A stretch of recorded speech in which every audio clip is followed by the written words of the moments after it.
আসসালামু আলাইকুম। সুপ্রিয় দর্শক, শুভেচ্ছা নেবেন। একই সঙ্গে দুটো কাজ চলছে। প্রথমটি শান্তির, পরেরটি অশান্তি এবং ধ্বংসের। শান্তির বিষয়টি আগে বলি।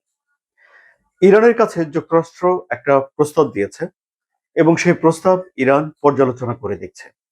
এটি হলো শান্তির, যে দুই পক্ষ একটা সমঝোতায় পৌঁছানোর জন্য খুব কাছাকাছি জায়গায় অবস্থান করছে।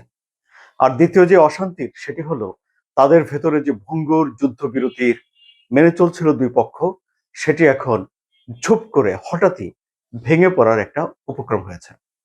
কেন ভেঙে পড়ার উপক্রম হয়েছে, কি ঘটছে, সে বিষয়ে ব্যাখ্যা করছি এই কন্টেন্টে। আমি আনোয়ার সাদি আপনাদের স্বাগত জানাচ্ছি। দুই ধরনের ভাষ্য পাওয়া যাচ্ছে, একটা যুক্তরাষ্ট্রের দিক থেকে, আরেকটা ইরানের দিক থেকে। এখন ইরানের দিকের ভাষ্যটা আগে বলি।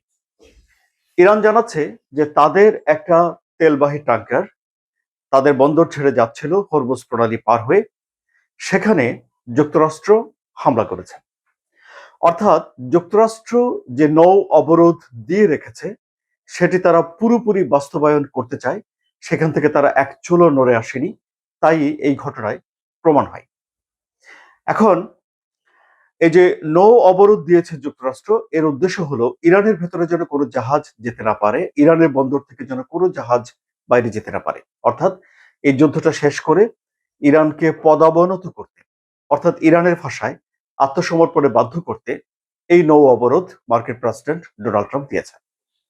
এখন অনেক জাহাজ ইরানের এই নৌ অবরোধকে পাশ কাটিয়ে বাইরে চলে গেছে, যাচ্ছেও বলে ইরান জানাচ্ছে।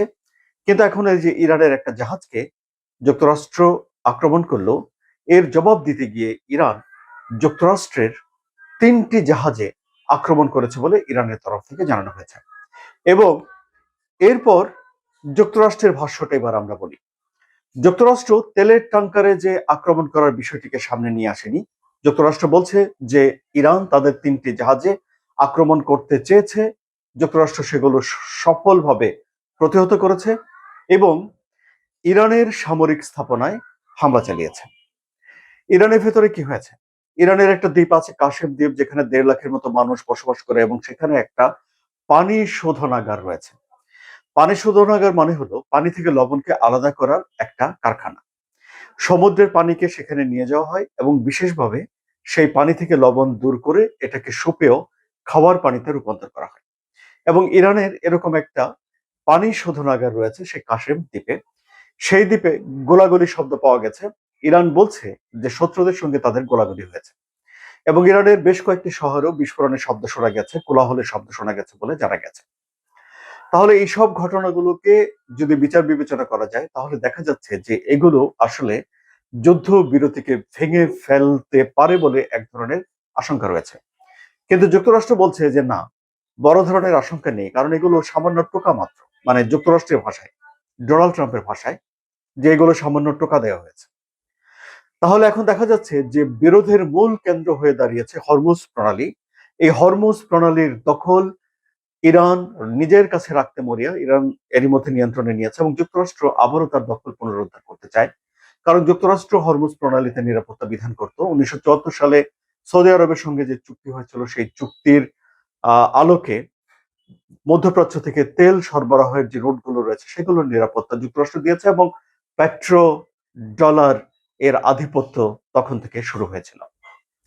এখন এই হরমুজ প্রণালীর দুই পাশে অনেক জাহাজ আটকা পড়ে আছে। মানে ইরান যেহেতু নিয়ন্ত্রণ নিয়েছে, ইরান সব জাহাজকে পারাপার করতে দিচ্ছে না। এমনকি এই যে পারাপার করতে দিচ্ছে না, এটাকে একটা আনুষ্ঠানিক রূপ দিয়েছে ইরান।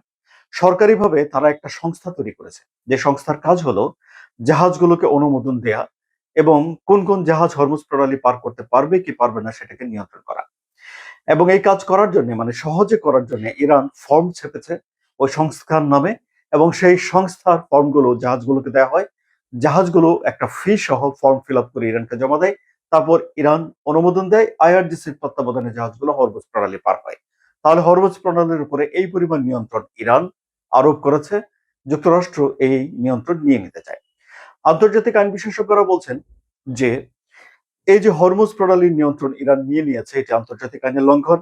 সমুদ্র আইন অনুযায়ী উপকূলের যে সমুদ্র অঞ্চল রয়েছে সেটাকে এভাবে কেউ আহ ব্যবহার করতে পারে না বা দখলে নিয়ে যেতে পারে না, এটি আন্তর্জাতিক আইন বিশেষজ্ঞরা বলছেন।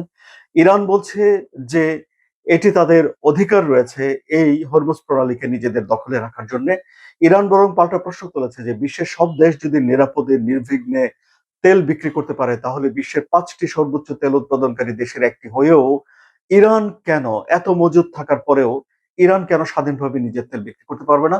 সুতরাং ইরান বলছে যে যদি সবাই যেটা পারে সেটা ইরানকে পারতে হবে, যদি ইরান একা না পারে তাহলে কেউ এই হরমুজ প্রণালী ব্যবহার করে তেল বিক্রি করতে পারবে না। ফলে বিশ্বের 1/5 বা 20% তেল গ্যাস সরবরাহ করার যে সরু প্রণালী, মাত্র 33 কিলোমিটারের, তা ইরান নিজেদের দখলে নিয়েছে এবং যুক্তরাষ্ট্র ইসরায়েলের বিরুদ্ধে যুদ্ধে এটি তাদের একটা সফল কৌশল হিসেবে দেখা দিয়েছে। এর ফলে বিশ্ববাজারে তেলের দাম চড়চড় করে বেড়েছে, বাজার অস্থিতিশীল হয়ে উঠেছে। ডোনাল্ড ট্রাম্প অনেক চেষ্টা করে বাজার নিয়ন্ত্রণে রাখতে পারছেন না, এমনকি তার নিজের দেশেও তেলের দাম বাড়ছে, জ্বালানির দাম বাড়ছে, গাড়িতে লোকজন তেল বেশি টাকা দিয়ে কিনে ভরছেন এবং তারা ডোনাল্ড ট্রাম্পের জনপ্রিয়তায় ধীরে ধীরে ধস নামিয়ে দিচ্ছেন। এই হলো গিয়ে পরিস্থিতি এখন। তাহলে এই যে দুটো বিষয় একসঙ্গে চলছে, একটি হলো যে মীমাংসার পথ, আরেকটি হলো যে অশান্তির পথ। এখন শেষ পর্যন্ত কোনটি যে প্রাধান্য পাবে তা বলা মুশকিল, কারণ এটি এরই মধ্যে ইরান স্পষ্ট করে দিয়েছে যে তারা এই হরমুজ প্রণালী কোনোভাবে ছাড়বে না। আবার যুক্তরাষ্ট্র স্পষ্ট করে দিয়েছে যে তারাও হরমুজ প্রণালীর দায়িত্ব দখল কোনোভাবে ছাড়বে না। পরিস্থিতি এখন হরমুজকে ঘিরে উত্তপ্ত হয়ে আছে। আলোচনা কেমন লাগলো? যদি ভালো লাগে তাহলে সাবস্ক্রাইব করে চ্যানেলের সঙ্গে থাকুন। ধন্যবাদ সবাইকে।